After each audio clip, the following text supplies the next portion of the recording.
আমরা এতটাই লোভী যে মাছগুলো মারার জন্য এই জাল পাতেছি, ঠিক আছে। এতদিন মাছগুলো এই পুকুরের ভিতরে ছিল, তারা বাচ্চা দিতে পারেনি।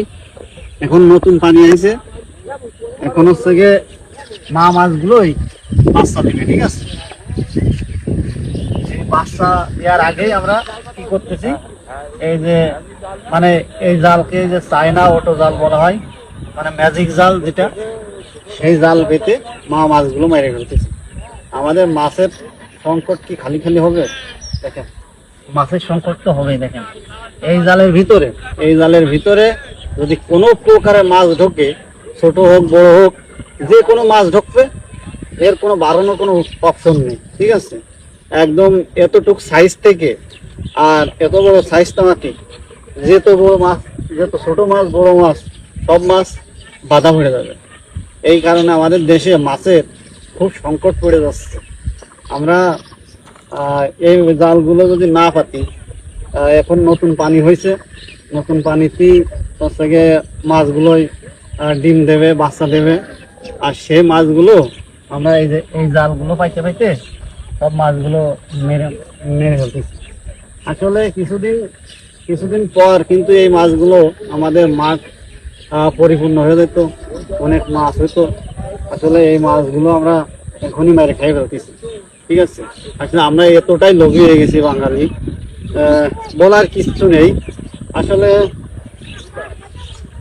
এর এই জালগুলো যে জায়গায় তৈরি হয়, আমরা বিভিন্ন নিউজ চ্যানেলে দেখেছি যে এই জালগুলো বিভিন্ন মাঠ থেকে প্রশাসনের লোক উঠে আগুন ধরায় পোড়াই দিয়েছে। তারপরেও এই জালগুলো কিভাবে যে চলে আসে, আসলে এই জাল পাতা এখন আমার কাছে মনে হচ্ছে যে খুবই অপরাধী হয়ে যাচ্ছে, ঠিক আছে।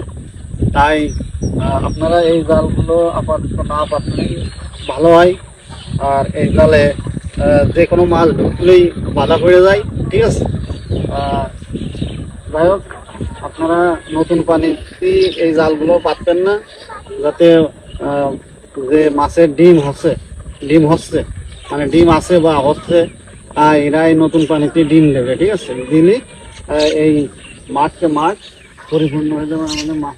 দেখুন, এই পুকুরের ভিতরে কত মাছ ছিল, সব মাছগুলো এখন নতুন পানি পাওয়াতে উপর দিকে উঠবে, ওঠার পর এরা বাচ্চা ছাড়বে, ঠিক আছে। এই মাছগুলো আমরা এখনই মেরে মেরে খেয়ে ফেলতেছি। যাই হোক, সবাই ভালো থাকবেন। আর এই জালগুলো পাতবেন না। মাছ ধরার অনেক অপশন আছে, সেই অপশন দিয়ে মাছ ধরবেন, যাতে ছোট মাছ আর যে মাছগুলো আছে সেই মাছগুলো বাঁচে যায়। সবাই ভালো থাকবেন।